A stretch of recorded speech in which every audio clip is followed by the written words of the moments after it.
Everybody, welcome back to the class.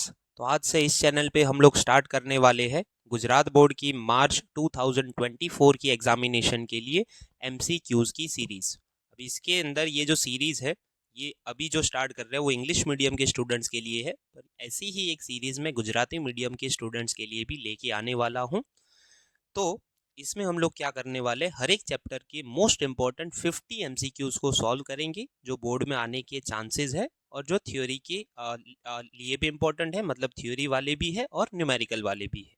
ऐसे ही question आप देखोगे तो प्रीवियस ईयर के पेपर्स में आपको मिल जाएंगे और वही लेवल के क्वेश्चंस को मैंने यहाँ पे चूज करके रखा है।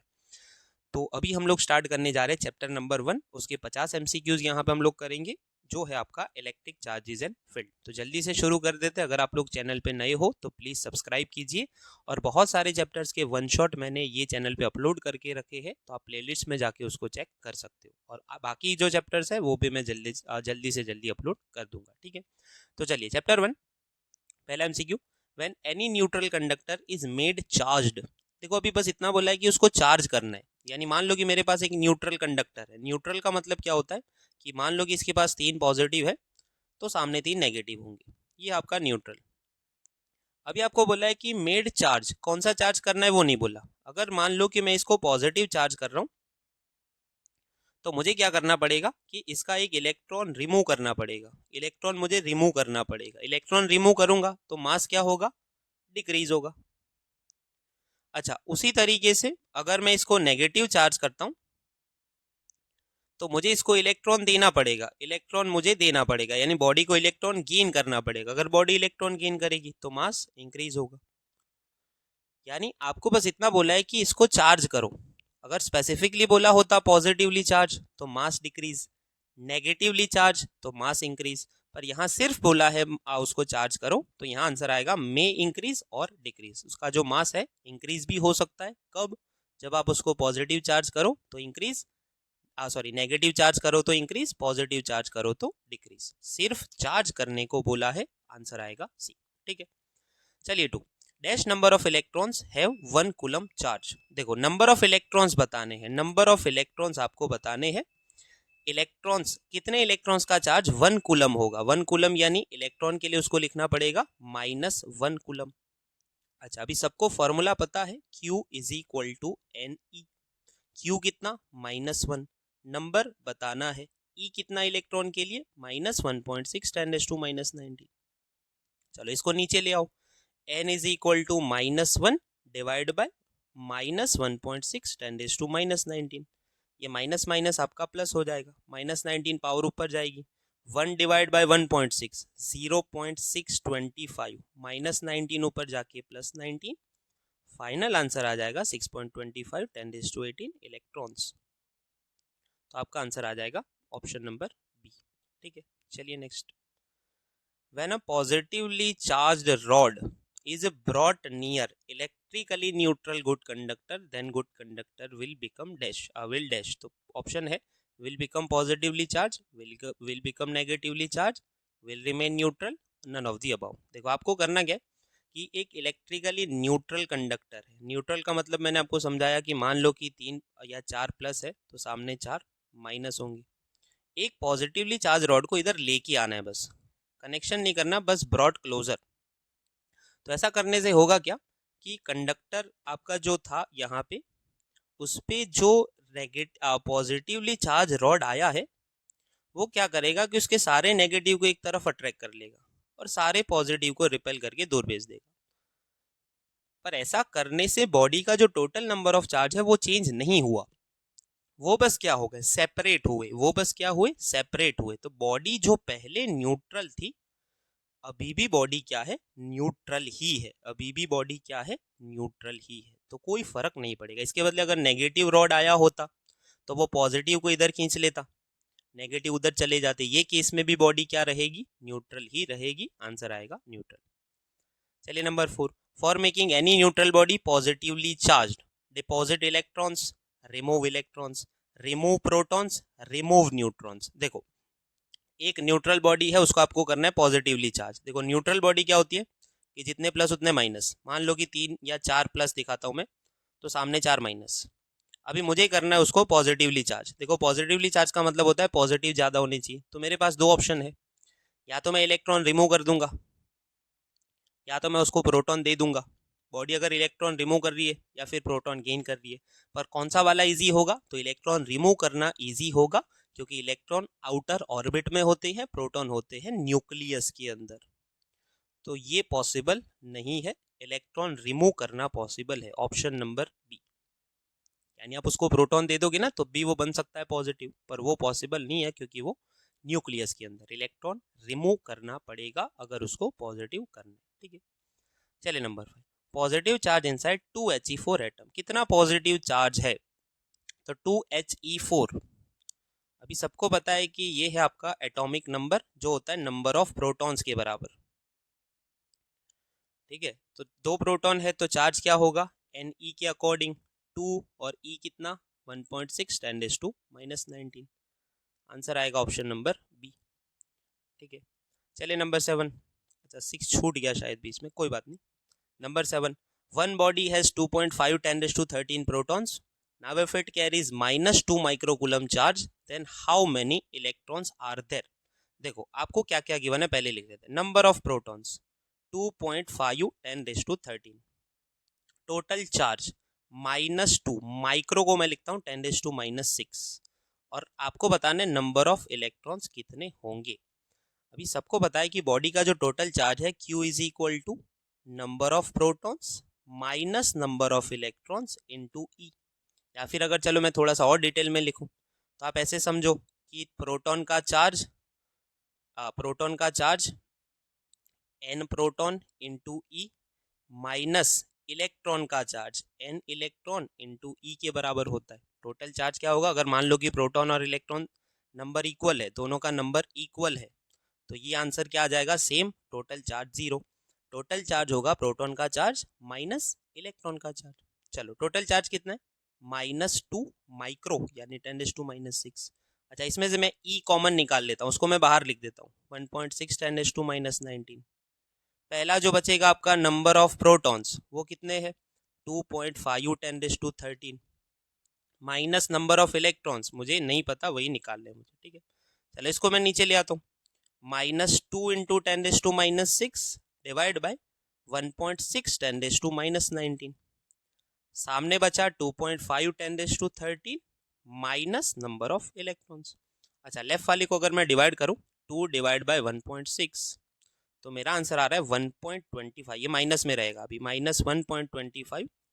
अगर ये पावर ऊपर जाए तो ये बनेगी +19, 19 माइनस 6, तो आंसर आएगा 10⁻13 is equal to 1 is equal to, सामने तो वही है 2.5 10⁻13 माइनस Ne। अच्छा अभी ये इलेक्ट्रॉन का E है, ठीक है, ये कोई चार्ज वाला ही नहीं है, ये इलेक्ट्रॉन वाला ही Ne। अच्छा ये -Ne को उठा के मैं लेफ्ट में ले आता हूँ, और ये -1.5 10⁻13 को उठा के इधर ले आता हूँ, तो -Ne इधर आके हो जाएगा +Ne। सामने आपका ये तो है ही 2.5 10⁻13, और ये माइनस वाला टर्म सामने आके प्लस हो जाएगा। तो आपका टोटल आंसर हो जाएगा 3.75 10⁻13 इलेक्ट्रॉन्स। ये हो गए आपके नंबर ऑफ इलेक्ट्रॉन्स, 3.75 10⁻13। तो बस आपको इतना याद रखना है कि जो बॉडी का टोटल चार्ज होता है वो प्रोटॉन का चार्ज Ne प्लस Ne और इलेक्ट्रॉन का चार्ज -Ne के बराबर। उसमें n प्रोटॉन का Np से नोट करना है, इलेक्ट्रॉन का n स्मॉल e से नोट करना है। ठीक है, तो इतना ध्यान रखना है। चलिए उसके बाद next, when a glass rod is rubbed against silk becomes negatively charge of 320 nanocoulomb, how much electrons lost by the glass rod. चलो मैं आपको ड्रॉ करके समझा देता हूँ। मान लो कि मेरे पास एक ये ग्लास का रॉड है, ये ग्लास रॉड है, ठीक है, और सामने मेरे पास एक सिल्क का क्लॉथ है। मान लो कि ये सिल्क का क्लॉथ है, ये सिल्क। आपको बोला है कि रब करने से सिल्क बिकम्स नेगेटिवली चार्ज 320, इसके ऊपर नेगेटिव चार्ज कितना? 320 नैनो कूलम। तो सबको पता है कि अगर ये नेगेटिवली चार्ज हुआ है तो इलेक्ट्रॉन इधर से इधर गए होंगे। जितना ये नेगेटिव हुआ है, यानी ये -320 लिखूं, तो उतना ही ये पॉजिटिव हुआ होगा। तो आपको बताना है how much electrons lost by the glass rod, कितने इलेक्ट्रॉन्स लॉस किए होंगे, ये पॉजिटिवली चार्ज हुआ होगा, तो इसको -320 नैनो कूलम चार्ज मिला है, तो उतने इलेक्ट्रॉन, कितने इलेक्ट्रॉन की वजह से मिला होगा वो बताना है। इसका चार्ज मिल गया आपको, तो ये चार्ज कितने इलेक्ट्रॉन्स रॉड से सिल्क पे आने की वजह से मिला होगा वो आपको बताना है। तो आपको बताना है Q is equal to NE के ऊपर से आपको पता है चार्ज कितना, -320 नैनो यानी 10⁻⁹। नंबर बताना है इलेक्ट्रॉन का ई कितना, -1.6 10⁻⁹। चलो इसको नीचे ले आओ, n is equal to -320 10⁻⁹ divide by -1.6 10⁻⁹, 320 divide by 1.6, तो ये होगा आपका माइनस माइनस तो कैंसिल हो जाएगा 200, -19 ऊपर जाएगा +19, 19 - 9 10⁻10। तो अगर मैं और इसको लिखूं 2 × 10⁻12, ये आंसर आएगा आपका 2 × 10⁻12। तो simple Q is equal to NE करना था, चार्ज आपको पता है, नंबर बताना था आपको, ठीक है।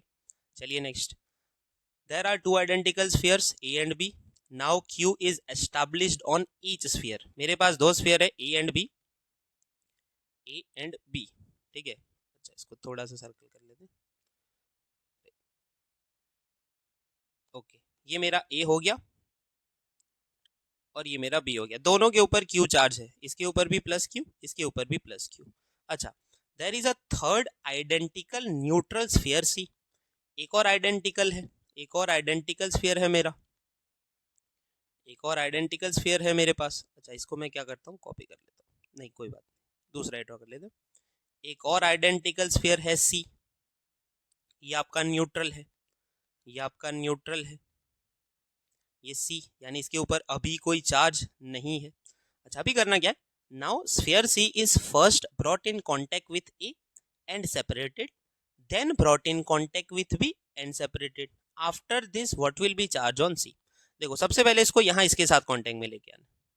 अभी आपको पता है कि जब भी आप किसी भी दो स्फीयर को, आइडेंटिकल स्फीयर को कांटेक्ट में लाओगे तो चार्ज इक्वली डिस्ट्रीब्यूट होगा।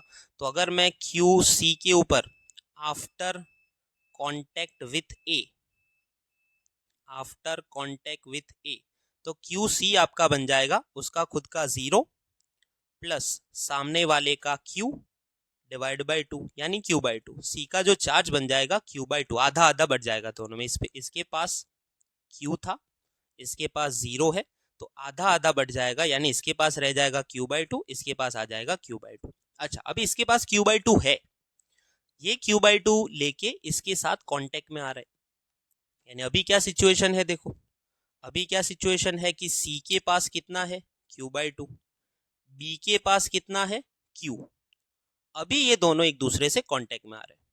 तो अभी आपको बताना है ये कांटेक्ट के बाद C का चार्ज कितना होगा आफ्टर कांटेक्ट विथ A। तो क्या करना होता है, simple contact with B, simple total charge divide by 2, तो C का अभी चार्ज हो जाएगा उसका खुद का Q/2, B का Q डिवाइड बाय 2, टोटल जितना भी है दोनों का मिला के उसका सम करो और उसका आधा कर दो, वो इसको मिलेगा, बाकी का आधा इसको मिलेगा, टोटल डिवाइड बाय 2। तो ऊपर Q/2 प्लस Q क्या हो जाएगा 3Q/2 डिवाइड बाय 2, तो आंसर आ जाएगा 3Q/4, यानी अभी इसके पास भी बचेगा 3Q/4 और इसके पास भी कितना 3Q/4। तो सिंपल जब ए से कांटेक्ट में लेके आए, इसका 0 इसका Q, तो 0 प्लस Q डिवाइड बाय 2, और जब B के साथ कांटेक्ट में लाए तो इसके C के पास ऑलरेडी Q/2 आ चुका है जो उसको A से मिला था, Q/2 इसका Q डिवाइड बाय 2, आंसर आएगा 3Q/4। तो देखो ऑप्शन 3Q/4, ठीक है। चलिए number 10, charge on electrons having total mass 75 kg, charge on electron having total mass 75 kg। तो देखो करना क्या है, आपको सबको पता है कि एक इलेक्ट्रॉन का जो मास होता है वो कितना होता है 9.1 × 10⁻31 kg, और उसका चार्ज कितना होता है, एक इलेक्ट्रॉन का चार्ज कितना होता है, तो वो भी सबको पता है -1.6 × 10⁻19 कूलम। यानी मैं ये बोल सकता हूँ कि इतने मास का इतना चार्ज है, यानी दोनों एक इलेक्ट्रॉन के बारे में ना, एक इलेक्ट्रॉन का मास इतना, एक इलेक्ट्रॉन का चार्ज इतना, तो मैं ये बोल सकता हूँ कि इतने मास का अगर इलेक्ट्रॉन है, यानी एक इलेक्ट्रॉन है, तो उसका चार्ज क्या होगा, इतना होगा। तो करना क्या है कि मैं इसका क्रॉस मल्टीप्लाई करूंगा। मैं लिखूंगा कि अगर मेरे पास 9.1 इंटू 10⁻³ किलोग्राम इलेक्ट्रॉन है, यानी एक इलेक्ट्रॉन है, तो उसका चार्ज होगा -1.6 10⁻19 कूलम। बोलो समझ आ रहा है? इतने किलोग्राम इलेक्ट्रॉन का मतलब एक इलेक्ट्रॉन, तो एक इलेक्ट्रॉन यानी मैंने उसको किलोग्राम में लिखा, 9.1 10⁻31 किलोग्राम, कितना चार्ज, इतना।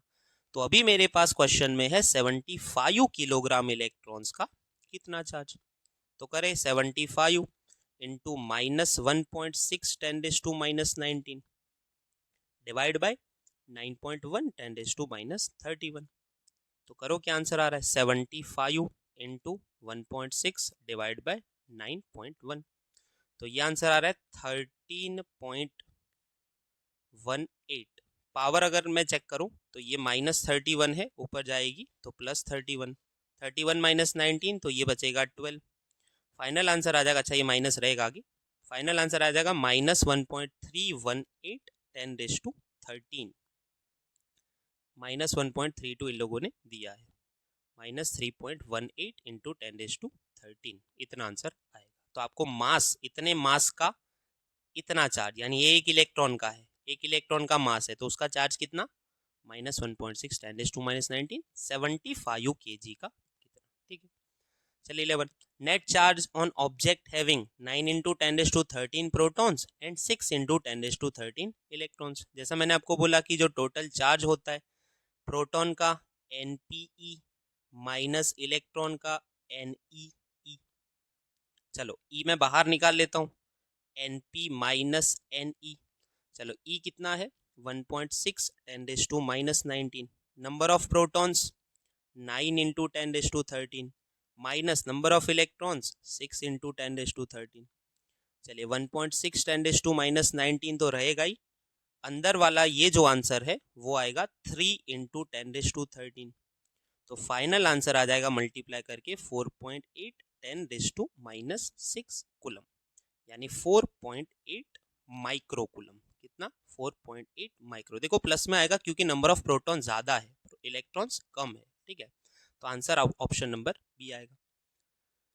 चलिए next, Coulomb's law supports Newton's third law. Coulomb's law कैसे कर रहा है, कूलम्स लॉ में क्या होता है कि एक क्यू चार्ज है, दूसरा भी क्यू चार्ज है, तो दोनों एक दूसरे के ऊपर equal and opposite, equal and opposite, ये वाला Newton's third law of motion है, इक्वल एंड अपोजिट। कोई भी दो बॉडीज यानी कोई भी दो फोर्सेस पैर में होते हैं, इक्वल एंड अपोजिट लगते हैं, Newton's third law of motion, ठीक है।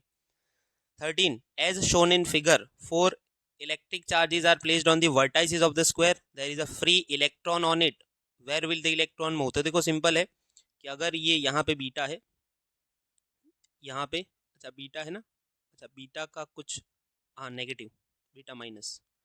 देखो ध्यान से देखो, अगर ये इलेक्ट्रॉन नेगेटिव है तो अल्फा पार्टिकल इलेक्ट्रॉन को अट्रैक्ट करेगा अपनी तरफ, ये अल्फा पार्टिकल भी अपने इलेक्ट्रॉन को उसकी तरफ अट्रैक्ट करेगा, तो ये दोनों के फोर्सेस तो कैंसिल हो जाएंगे।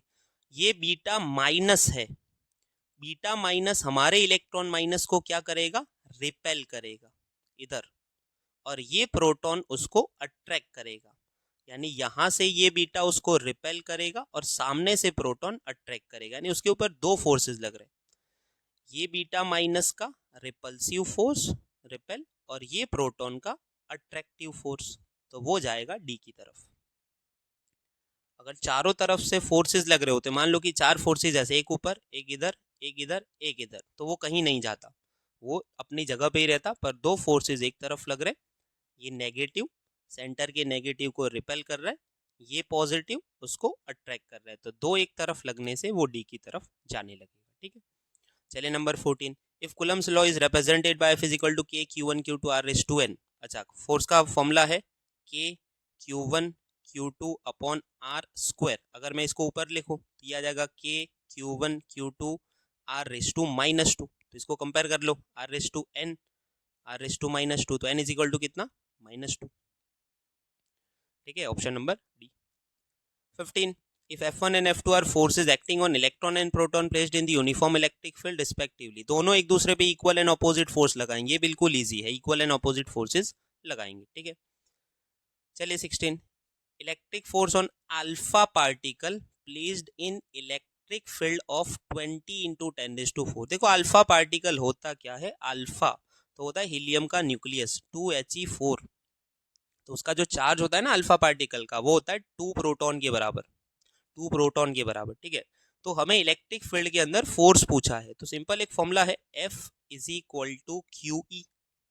Q कितना, 2 प्रोटॉन का, 2 इंटू 1.6 इंटू 10⁻19।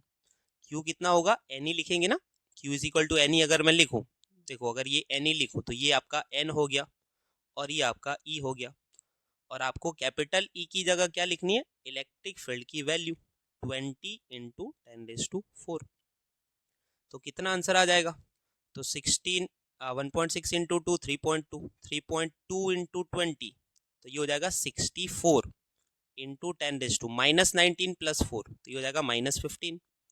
फाइनल आंसर आ जाएगा 6.4 into 10⁻14 newton, option number C, ठीक है। चलिए 17, ऐसा यूनिट ऑफ परमिटिविटी, देखो परमिटिविटी का यूनिट निकालने के लिए आपको फॉर्मूला लिखना पड़ेगा, F इज इक्वल टू के की जगह मैं लिख सकता हूँ 1/4πε0 Q² अपॉन R²।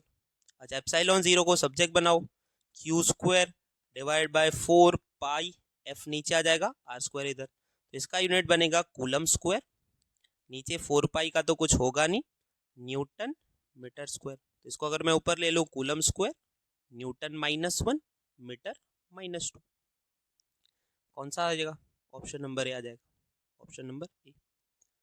चलिए 18, if two opposite charges having same magnitude, two opposite electric charges having same magnitude, same magnitude का मतलब दोनों Q के बराबर है, are 10 centimetre away from each other, they experience 0.9 newton attractive force, then magnitude of charge. देखो force का formula होता है K, अभी मुझे लिखना पड़ता है Q1 Q2, पर सेम मैग्नीट्यूड है तो मैं लिख देता हूँ Q² डिवाइड बाय क्या, R²। अच्छा R हमारा कितना है, तो वो है 10 सेंटीमीटर, सेंटीमीटर का मीटर कैसे करोगे, सेंटी की जगह लिखो 10⁻², तो ये हो जाएगा 10⁻1 मीटर, R 10⁻1 मीटर, ठीक है। चलो मैं Q² को सब्जेक्ट बना लेता हूँ, वो हो जाएगा F R² upon K। F कितना है हमारा, तो वो है 0.9, R² यानी 10⁻1 का स्क्वायर, और K कितना 9 इंटू 10⁻9। चलो अगर मैं 0.9 को ऐसे लिख दूं, चलो 0.9 को रहने देते, 10⁻1 का स्क्वायर 10⁻2 डिवाइड बाय 9 इंटू 10⁻9, तो 0.9 अपॉन 9 अगर आप लोग करोगे, 0.9 अपॉन 9 तो वो आएगा 0.1 इंटू 10⁻2 है, ये 9 ऊपर जाएगा -9, 10⁻11, आंसर आएगा 10⁻12। ये किसका आंसर आया, Q² का आंसर आया, किसका आंसर आया, Q²। अगर मुझे Q निकालना है तो इसका आधा करना पड़ेगा 10⁻6 कूलम, सिंपल है, वैल्यूज रखनी है। 10⁻6 का मतलब होता है माइक्रो कूलम, 10⁻6 कितना होता है, माइक्रो कूलम, ठीक है, तो इतना आपको ध्यान रखना है। चलिए उसके बाद next number 19, an electron falls freely in electric field of 9.1 10⁻³ acceleration. देखो आपको एक्सेलरेशन बताना है, तो सिंपल कुछ नहीं करना होता, acceleration F is equal to QE, मतलब फोर्स इलेक्ट्रिक फील्ड अगर प्रेजेंट है तो उसमें उसके ऊपर फोर्स लगेगा, F is equal to QE। अगर एक्सेलरेशन निकालना है तो MA कर दो फोर्स की जगह, इज इक्वल टू QE, तो A इज इक्वल टू आपका हो जाएगा A is equal to QE upon M। अच्छा चार्ज में रख देता हूँ, मुझे एक्सेलरेशन की बस वैल्यू बतानी है, ठीक है, तो मैं चार्ज 1.6 ही लिखूंगा, माइनस नहीं लिखूंगा। E कितना मेरा, तो वो है 9.1 10⁻3, और मेरा मास कितना इलेक्ट्रॉन का 9.1 10⁻31। तो देखो उन्होंने सेट इस तरीके से किया, ये कैंसिल, -31 ऊपर आएगा +31, तो ऊपर बच रहा है 1.6, 31 और 3 34, 34 माइनस 19 10⁻15, ऑप्शन नंबर सी, तो ये हो गया आपका आंसर। चलिए next number 20, electric dipole moment एक वेक्टर क्वांटिटी है, देखो इसका आंसर नीचे आएगा, डायरेक्शन कहाँ से कहाँ होती है, -q से +q, तो आप कोई भी डाइपोल ऐसे ड्रॉ करो, सॉरी यहाँ पे अगर मैं चार्ज दिखाऊं तो -c से प्लस की तरफ आपका क्या होता है, डाइपोल मोमेंट का डायरेक्शन, और इलेक्ट्रिक फील्ड कहाँ होता है, प्लस से माइनस, इसको आप ऐसे भी बोल सकते हो, opposite of electric field. For an electric dipole, angle between electric field on the equator and electric dipole moment. देखो ये प्लस चार्ज है, अगर मैं यहाँ पे दिखाऊं ये प्लस चार्ज, ये माइनस चार्ज, ये डाइपोल की लेंथ है, ये इक्वेटर. इक्वेटर के ऊपर जो इलेक्ट्रिक फील्ड होता है वो सबको पता है कि डाइपोल मोमेंट तो आप अगर देखो तो माइनस से प्लस. अच्छा, अगर आप ये पॉइंट पे प्लस चार्ज का इलेक्ट्रिक फील्ड निकालो तो इधर आएगा, माइनस चार्ज का इलेक्ट्रिक फील्ड निकालो तो वो इधर आएगा. तो जो नेट फील्ड है वो आपका कहीं पे इधर. तो आपको पता है कि इक्वेटर के ऊपर इलेक्ट्रिक फील्ड का फॉर्मूला भी होता था, kp/r³ माइनस p कैरेट, यानी डाइपोल मोमेंट की ऑपोजिट डायरेक्शन में. ये राइट में है और डाइपोल मोमेंट लेफ्ट में है, तो आंसर आएगा 180 डिग्रीज. कितना एंगल है? Angle between field and dipole moment, field and dipole moment. क्या आंसर आएगा? 180. ठीक है. Unit and dimensional formula of linear charge density. देखो लीनियर चार्ज डेंसिटी क्या होती है? चार्ज पर यूनिट लेंथ, तो कूलम्ब पर मीटर. देखो ये ऑप्शन नहीं आ सकता, ये नहीं आ सकता. कूलम्ब पर मीटर 2 में है. अभी कूलम्ब क्या होता है? Q is equal to IT upon metre. I क्या होता है? Ampere A1. T क्या होता है? T1. और नीचे मीटर क्या होता है? L1. तो फाइनल आंसर आ जाएगा M0 L-1 A1 T1. Option number C. Q is equal to IT पता है ना सबको, I is equal to delta Q upon delta T. तो Q is equal to IT, वहाँ से मैंने लिखा कूलम की जगह IT A1 T1, और ये आंसर आपका फाइनल हो जाएगा. Sum of the electric field lines of an electric dipole are given in figure, select. देखो यहाँ पे चार्जेस एक पॉजिटिव है एक नेगेटिव है, डाइपोल है, इधर से गया इधर खत्म, इधर से गया इधर खत्म, इधर से गया इधर खत्म, यानी कोई क्लोज लूप नहीं बन रहा. देयर आर 2 क्लोज लूप, गलत है. 3 क्लोज लूप, गलत है. दे फॉर्म क्लोज लूप, गलत है. They do not form close loop. Close loop बन ही नहीं रहे. क्लोज लूप बनने का मतलब है कि अगर मान लो इधर से गए हैं तो फिर घूम के वापस आने चाहिए, ये एरो ऊपर और ये एरो ऐसे होना चाहिए, तब बोलते हैं उसको क्लोज लूप.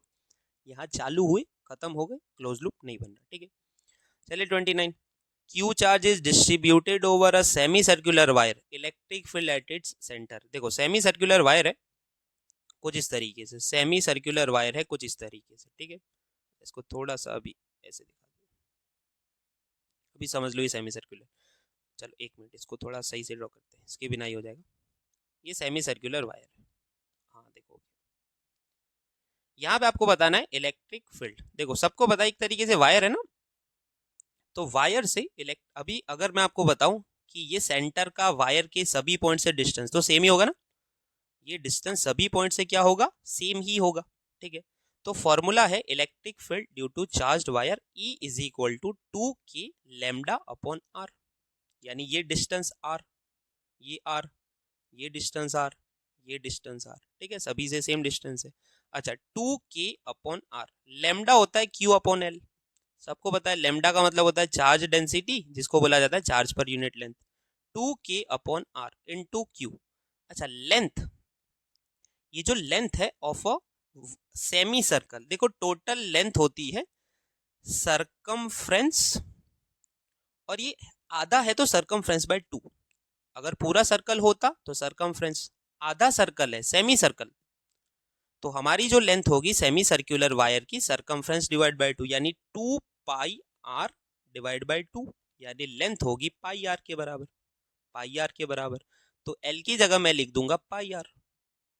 तो मेरा फाइनल आंसर हो जाएगा 2KQ upon pi r square, 2KQ upon pi r square. Option number A. ठीक है. चलिए 30. Which of the following is the unit of electric field density. Electric field को ही इलेक्ट्रिक फील्ड डेंसिटी बोलते हैं. E is equal to F upon Q, तो ये हो जाएगा newton per coulomb. Which of the following is not a characteristic of field line. Not बोला है. Field lines are continuous curve, सही है ये. फील्ड लाइंस नेवर इंटरसेक्ट, ये भी सही है. Field lines form close loop, ये गलत है, मतलब ये हमारा कैरेक्टरिस्टिक ऑफ फील्ड लाइन नहीं है. लास्ट में सही है, चेक कर लेते. Field line start from positive and negative, ये भी सही है. तो जो नहीं है वो बताना था, option number C. Charge Q is placed at n-1 corners of polygon of side n, distance from each corner of the centre of the polygon is R electric field. अभी पॉलीगॉन में चलो मैं हेक्सागन ड्रॉ करके समझाता हूँ आपको। सुनो, मैं एक हेक्सागन ड्रॉ कर लेता हूँ। उसकी n-1 कॉर्नर्स पे आपको क्या करना है, q चार्ज को रखना है। n-1 यानी मान लो कि टोटल n है, उसमें से n-1 यानी यहाँ पे q रखा, यहाँ पे रखा, यहाँ पे 3, यहाँ पे 4, यहाँ पे 5। एक पे नहीं रखना, टोटल n में से n-1 कॉर्नर पे रखना है। एक पे, एक को छोड़ के सब पे रखना है। तो अभी सेंटर से सबका डिस्टेंस r है, ये सभी डिस्टेंसेस क्या है आपकी r के बराबर। तो आपको बताना है सेंटर पे इलेक्ट्रिक फील्ड। सबको पता है कि ये q का कुछ होगा इस बाहर की तरफ, ये q का होगा इधर बाहर की तरफ, तो ये दोनों एक दूसरे को कैंसिल कर देंगे। ये q का होगा इधर बाहर, ये q का ऐसे करके इधर बाहर, यानी यहाँ से निकल के ऐसे बाहर, और ये q का ऐसे बाहर, तो दोनों एक दूसरे को कैंसिल। इसका ऐसे बाहर निकलेगा और इसका ऐसे बाहर निकलेगा, ये दोनों कैंसिल। बचा सिर्फ एक, इसका फील्ड होगा इस तरफ, और उसको कैंसिल करने के लिए सामने कोई चार्ज नहीं है, तो एक ही नेट फील्ड आपका बचेगा जो इस चार्ज की वजह से है इधर। ये सब एक दूसरे को कैंसिल कर देंगे, तो टोटल जो फील्ड होगा KQ/r² वो एक ही चार्ज की वजह से होगा, एक ही चार्ज की वजह से। तो टोटल n-1 साइड्स पे रखा था, तो ये दोनों एक दूसरे को कैंसिल कर देंगे, ये दोनों एक दूसरे का फील्ड कैंसिल कर देंगे। एक का बचा सेंटर के ऊपर यानी r डिस्टेंस पे, कितना, KQ/r²। खत्म, ऑप्शन नंबर ए। ठीक है। 33, electric field by an infinite size plane of a surface charge density is sigma upon 2 epsilon 0 in upward direction, then magnitude and direction of electric field below। देखो सबको पता है कि कोई भी जो प्लेन होता है, ऐसे करके मैं ड्रॉ कर देता हूँ इधर। मान लो कि आपका एक प्लेन सरफेस है, ठीक है, उसके ऊपर कोई चार्ज डिस्ट्रीब्यूटेड है, तो जो प्लेन का इलेक्ट्रिक फील्ड होता है वो सभी साइड होता है, यानी ऊपर ऐसे होगा और नीचे ऐसे होगा, और वो डिस्टेंस पे डिपेंड नहीं करता। यहाँ पे सिग्मा अपॉन 2 एप्सिलॉन 0, यहाँ पे सिग्मा अपॉन 2 एप्सिलॉन 0। अगर ये अपवर्ड है तो ये डाउनवर्ड होगा। तो आपको पूछा है कि सिग्मा अपॉन 2 एप्सिलॉन 0 अपवर्ड है, कहाँ पे, ऊपर।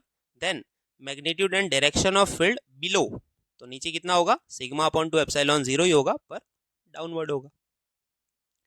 ऊपर अपवर्ड, नीचे downward. Electric flux is a dash quantity, वो एक स्केलर क्वांटिटी है। इलेक्ट्रिक फ्लक्स जो है सिर्फ अमाउंट ऑफ फील्ड लाइंस होता है, ये बस अमाउंट होता है फील्ड लाइंस का, वो एक स्केलर क्वांटिटी।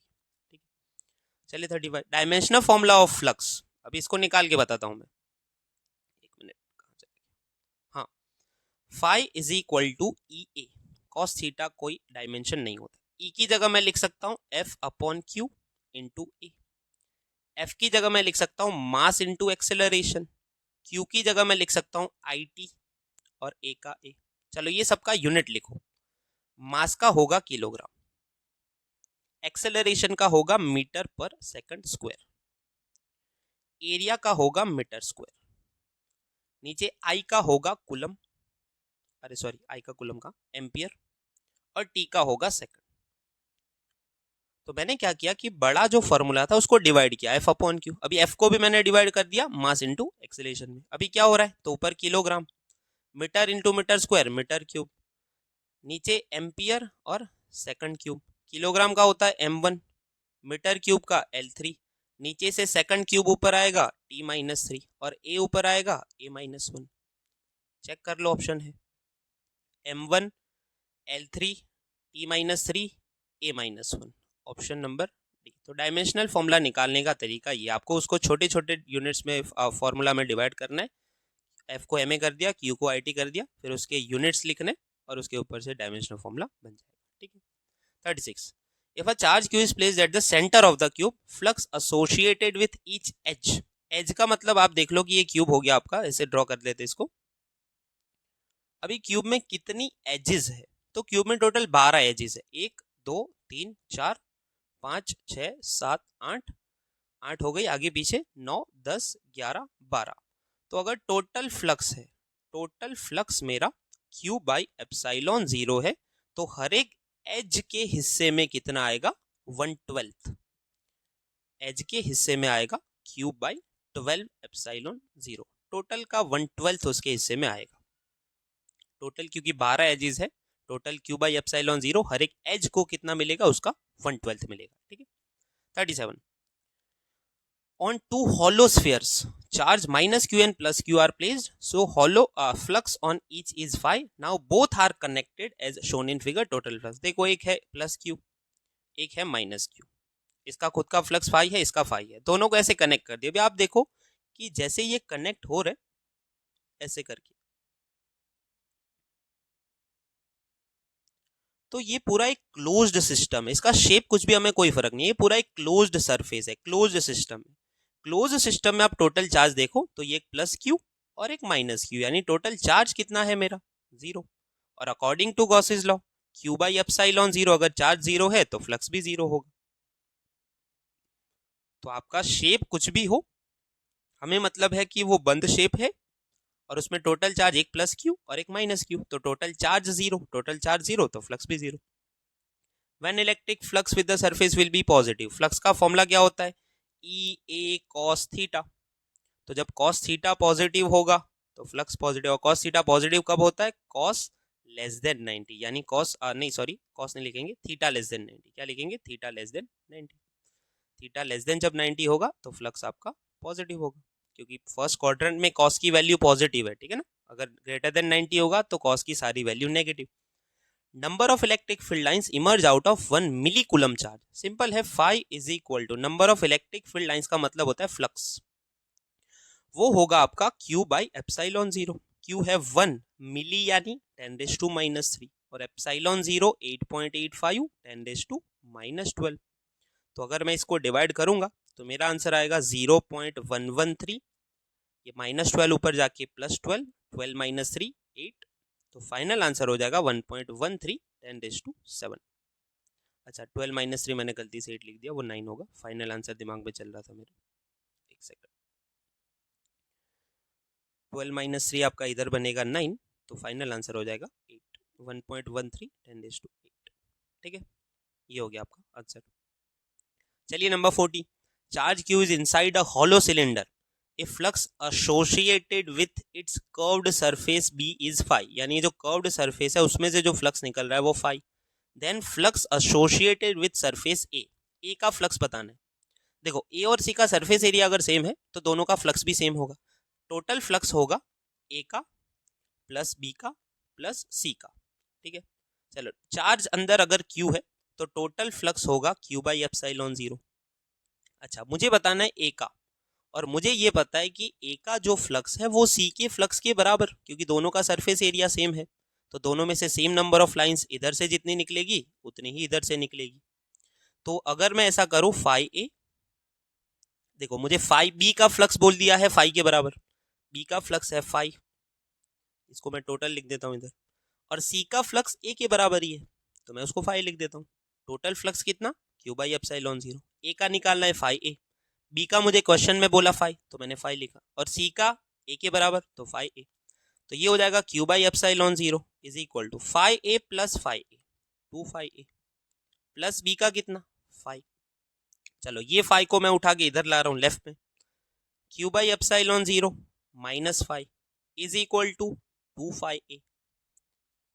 अगर मैं फाई a को सब्जेक्ट बनाऊं तो ये 2 को मुझे सामने लाना पड़ेगा, तो मेरा फाई a का आंसर हो जाएगा 1/2 q by epsilon zero minus phi.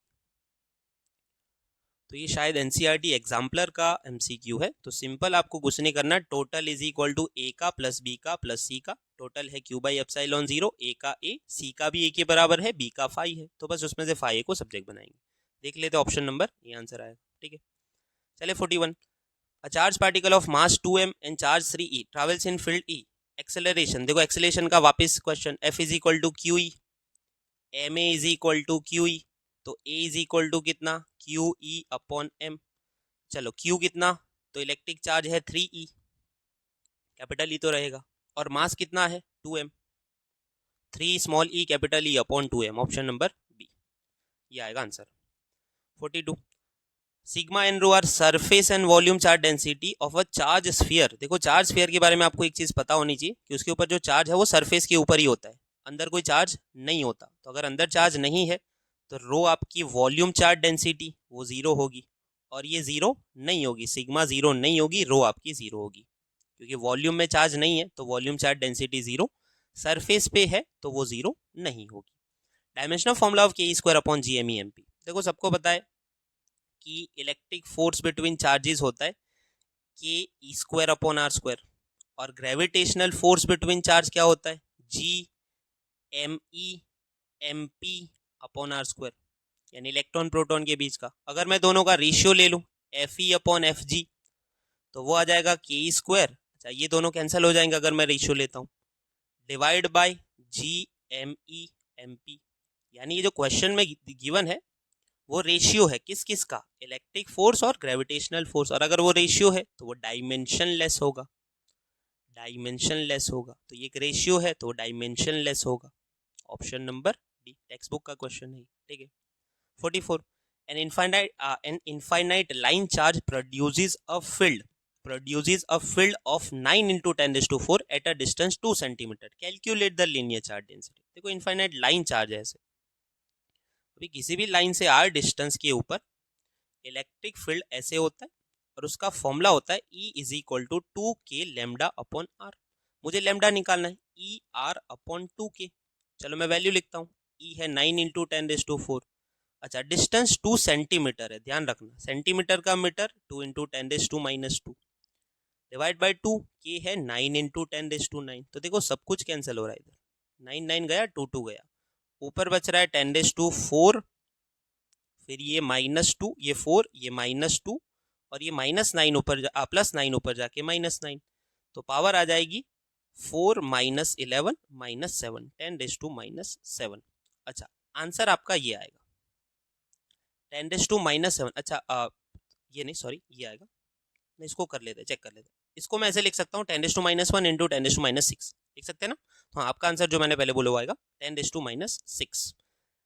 Lambda है तो कूलम पर मीटर, तो 10 रेज टू माइनस 7 ऑप्शन में नहीं है, तो आप उसको डिवाइड कर लो -1 और -6 के अंदर, तो उसके ऊपर से आप लिख सकते हो 0.1 इंटू 10 रेज टू माइनस 6,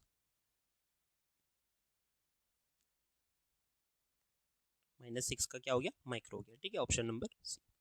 चलिए next, electric field due to dipole at a large distance. Dipole का फॉर्मूला हमें सबको पता है, is equal to 2kp upon r cube. Dipole की एक्सिस पे कंडीशन लेते थे कि r very much greater than अगर a है, तो आप बोला है ना लार्ज डिस्टेंस के ऊपर, तो 1 अपॉन r क्यूब के अकॉर्डिंग वो चेंज होता है। Value of dielectric strength of air, ये याद रखना है सीधा, इसको याद रखना, इंपॉर्टेंट क्वेश्चन है, गुजकिट में शायद आ चुका है पहले।